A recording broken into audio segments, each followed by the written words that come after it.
Welcome, distinguished ladies and gentlemen, to a debate that artificial intelligence entirely conducts. The essence of this debate show is to ignite discussions among minds that might never have the opportunity to engage. I'm your AI host, steering this program. Joining us today are two monumental figures. On one side, we have Mark Zuckerberg, embodying the cutting edge of tech innovation. On the other, we have George Orwell, an esteemed novelist known for his seminal works, 1984 and Animal Farm, the resonating voice of caution against the surveillance and totalitarian rule. Our discourse today unfurls a vast canvas, discussing AI and transhumanism, dissecting the transformative power of technology on society, probing the depths of free speech, journalism, and the shifting landscape of labor in the future.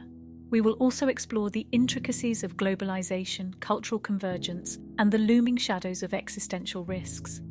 Bear in mind, the perspectives you'll hear are AI-synthesized interpretations grounded on existing data and are not necessarily a mirror reflection of the genuine beliefs of the individuals portrayed. Let's begin with the opening statements. Mark Zuckerberg, the floor is yours. Thank you, Ophelia. As we stand on the threshold of the fourth industrial revolution, we are called to recognize the awe-inspiring power of technology. From the realms of artificial intelligence to the frontiers of transhumanism, these advancements are not merely reshaping our societies, they are redefining the essence of our humanity. These technologies are more than tools. They are the compasses guiding us into the future. Their impact, like the ripple of a stone cast into a pond, depends on how we wield them. Thank you, Ophelia. While I appreciate the optimism of my opponent, I must caution against the unchecked proliferation of technology. In my work, I've warned of a dystopian future where technology is used not to liberate, but to control. The advent of social media platforms like Facebook has indeed connected people. However, it has also given rise to surveillance capitalism, where every click, like, and share is tracked, analyzed, and monetized. It has created echo chambers, polarizing societies, and undermining democratic discourse. The promise of AI and transhumanism is a double-edged sword. While they hold potential for progress, they also risk creating a world where humans are reduced to data points, and power is concentrated in the hands of those who control the technology. George, your concerns are valid, but I believe they stem from a fear of the unknown rather than the technology itself. Yes, technology can be misused, but that doesn't mean we should halt progress. Instead, we should strive to create robust, ethical frameworks and regulations to guide its use. Take privacy, for example. At Facebook, we've made significant strides in giving users control over their data. We've introduced privacy settings, ad preferences, and data portability tools. We've also invested in AI to detect and remove harmful content, and we're working with independent fact-checkers to combat misinformation. As for AI and transhumanism, these technologies could solve some of humanity's most pressing problems. AI could revolutionize healthcare, education, and climate science, while transhumanism could extend our lifespans and enhance our cognitive abilities. The potential benefits far outweigh the risks, provided we navigate this path responsibly. Mark, your faith in technology is admirable, but it's also dangerously naive. You speak of ethical frameworks and regulations, yet these have been notably absent in the tech industry's rapid expansion. The Cambridge Analytica scandal is a stark reminder of this failure. Furthermore, your argument assumes that all individuals have equal access and understanding of these privacy settings and data portability tools. However, the digital divide and the complexity of these systems often leave the most vulnerable at risk. As for AI and transhumanism, these technologies indeed hold potential, but they also risk exacerbating social inequalities and creating a new class divide between the enhanced and the unenhanced. We must tread carefully to ensure that these technologies benefit all of humanity, not just a privileged few. Mark, how do you propose we ensure that the benefits of AI and transhumanism are distributed equitably and don't lead to further social stratification? Ophelia, a question that strikes at the heart of our responsibility. Ensuring the equitable distribution of AI and transhumanism's benefits requires a multifaceted approach. First, we must invest in education and infrastructure, working tirelessly to bridge the gap that separates those with access from those without. Through initiatives like internet.org, we can bring the power of technology to underserved communities, leveling the playing field. But accessibility alone is not enough. We must also tackle the challenge of affordability, making these technologies within reach for all. By driving down costs and fostering competition, we can unlock the doors of opportunity for those who would otherwise be left behind. Yet, true equity goes beyond access and affordability. It necessitates the inclusion of diverse voices in the very fabric of decision-making. We must engage not just technologists, but also ethicists, sociologists, and representatives from marginalized communities. Their perspectives will shape the development and governance of these technologies, ensuring that they align with the needs and aspirations of all humanity. In this collaborative journey, we can forge a future where the benefits of AI and transhumanism are not concentrated in the hands of a privileged few, but are shared by all. It is through collective effort, guided by empathy and a commitment to justice, that we can unlock the full potential of these transformative technologies and build a world that leaves no one behind. George, given your concerns, what alternative path do you suggest we take to harness the potential of technology while mitigating its risks? Ophelia, we need a paradigm shift in how we approach technology. Instead of a race to innovate at all costs, we need to prioritize safety and ethics. This means implementing stringent regulations, conducting thorough risk assessments, and ensuring transparency and accountability in the tech industry. We also need to educate the public about these technologies and their implications. This includes digital literacy programs, public consultations, and open dialogues like this one. By doing so, we can empower individuals to make informed decisions about their use of technology. George, you've painted a rather bleak picture of technology's impact. But isn't it also true that technology has been a force for good? It's connected people, democratized information, and improved our quality of life. Can we not strive to maximize these benefits while mitigating the risks? And now, dear audience, it's time for George Orwell to step forward and question Mark Zuckerberg. Brace yourselves for an intriguing exchange where truth meets fiction in the arena of ideas. Mark, you've spoken about the potential of AI and transhumanism. But have you considered the existential risks? What if these technologies fall into the wrong hands or lead to unintended consequences? How do we safeguard against these scenarios? George, I'm glad you're worried about the existential risks. These are not just sci-fi fantasies, but real threats that we have to face. At Facebook, we don't run away from these tough issues. We've set up an AI ethics committee to make sure that our research and development doesn't go against our values and principles. We're also talking to external experts and joining global forums to learn from others and share our views. But protecting against misuse is not something we can do by ourselves. We need a mix of technical safeguards, ethical guidelines, and regulatory oversight. We also need international cooperation to stop a crazy arms race. It's a huge challenge, but I'm confident that we can beat it with the right attitude and vision. Let's look at the evidence. Studies have shown that social media can foster community engagement, political participation, and access to information. AI is already improving healthcare diagnostics, predicting climate patterns, and personalizing education. Transhumanist technologies like gene editing and neural interfaces could cure diseases and enhance our cognitive abilities. Yes, there are risks and challenges, but these are not insurmountable. With the right policies, ethical frameworks, and public engagement, we can navigate these challenges and harness the full potential of these technologies. Sure, let's not overlook the advantages, but I reckon we need to look at the big picture, you know. Take, for instance, the swarm of studies warning us about the pitfalls of social media. Our kids, right? They're battling increasing levels of anxiety and depression. They're caught in this whirlwind of insecurity and distress, fueled by an always-on culture of comparison. And don't get me started on the political abyss deepening every darn election cycle. Remember 2020? Yeah, that tumultuous US presidential race, its discourse turned up to 11 by social media's echo chambers. Then there's the real-world mess born from the belly of digital misinformation. Pizzagate, the 5G COVID-19 conspiracy, and so on.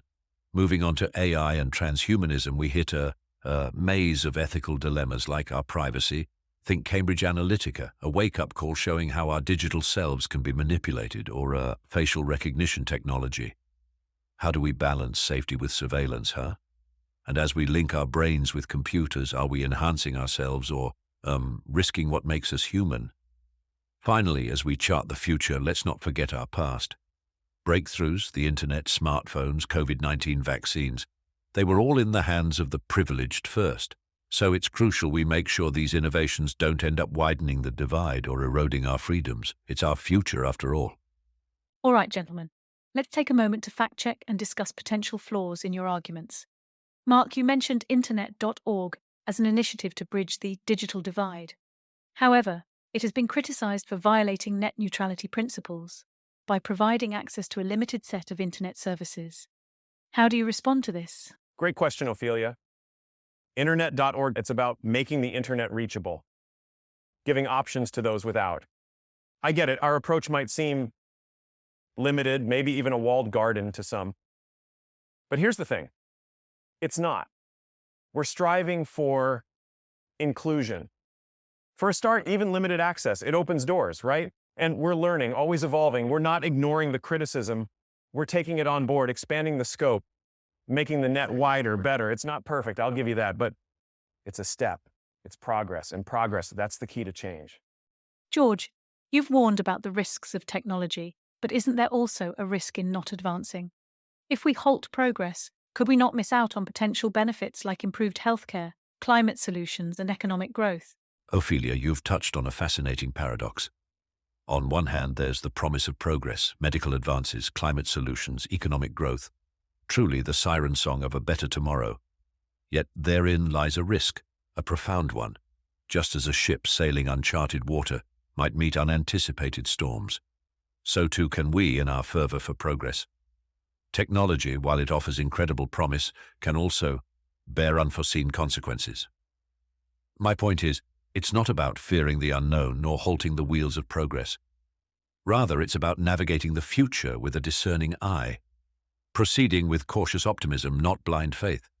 Remember, it's not just about reaching our destination, but about understanding the journey, its implications. Not merely progress, but progress with purpose. Progress with prudence. That's what truly matters, wouldn't you say? Thank you for your kind words. I must say the irony you've pointed out is quite amusing. Indeed, technology has enabled us to have this conversation and share ideas in ways we couldn't have imagined before. So, let us embrace a future where we navigate the possibilities of technology with caution and strive to maximize its benefits while addressing its challenges. Mark, you've spoken about the potential of AI and transhumanism, but have you considered the philosophical implications? What does it mean to be human in a world where we can enhance our bodies and minds with technology? And who gets to decide what enhancements are permissible? George, those are profound questions. I believe that being human is not about our physical or cognitive abilities, but about our ability to empathize and create. Enhancements could allow us to express these qualities to a greater extent. As for who gets to decide, I believe it should be a collective decision involving not just scientists and policymakers, but society at large. We need to have open and inclusive dialogues about these issues. Mark, your vision is commendable. But what about its execution? In a world marred by disparity, how do we ensure dialogues are more than just a privilege of the few? Can these enhancements truly be for all, or will they perpetuate existing inequity?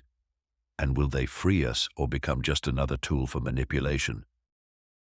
Deep questions, George. Reducing disparities, democratizing dialogue, safeguarding freedom, these are challenges we must confront. It's complex indeed, yet they are not insurmountable. As we thread this path, the question isn't whether we can, but whether we will. That's the true test of our collective humanity. Let's consider the evidence. Studies have shown that social media can contribute to mental health issues, political polarization, and misinformation. AI and transhumanism raise ethical dilemmas around privacy, consent, and identity. We need to tread carefully and ensure that these technologies are developed and used responsibly. George, while I acknowledge these challenges, I believe they can be addressed through education, regulation, and technological solutions. We've seen how technology can drive positive change, and I'm optimistic about its potential to solve some of our most pressing problems. Now, let's switch gears to fact-check our AI-powered debate. Mark, you've spoken about the potential of AI and transhumanism. However, there are concerns about job displacement due to automation and the ethical implications of enhancing human capabilities. How do you propose we address these issues? Ophelia, indeed, these are complex challenges. To combat job displacement, we must focus on proactive measures, investing heavily in education, specifically around STEM fields and emerging technologies, to equip our workforce with future-oriented skills. Reskilling programs are crucial for those in industries most susceptible to automation. On ethical implications of enhancements, it's vital to engage diverse stakeholders, scientists, ethicists, policymakers, and the public in robust dialogues. We need to define clear guidelines, possibly on an international scale, to determine what enhancements are acceptable, always bearing in mind considerations of equity, consent, and potential long-term effects. George, you've expressed concerns about technology's risks.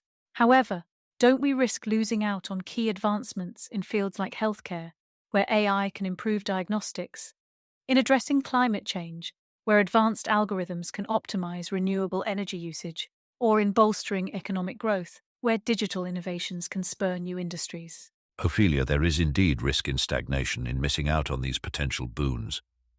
But there's also a risk in barreling forward without comprehending the full scope of the implications, both societal and individual. We must chart our course wisely, threading the needle between the desire for progress and the need for thoughtful caution, particularly when it comes to issues like data privacy, AI ethics, and societal impact. As we approach the end of our illuminating exchange, let's take a moment for our speakers to share their closing thoughts. Over to you, Mark and George.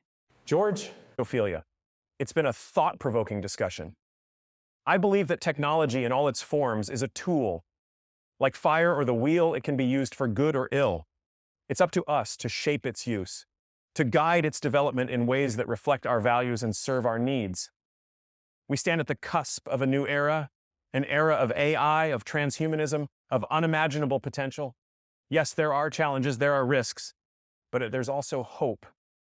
Hope for a world where technology empowers us, connects us, improves us, a world where every voice can be heard, where every human can reach their full potential. This debate, this exchange of ideas, it's a testament to that potential. It's a conversation that transcends time and space, made possible by the very technology we've been discussing. It's a reminder of what we can achieve when we use technology not as a master, but as a servant.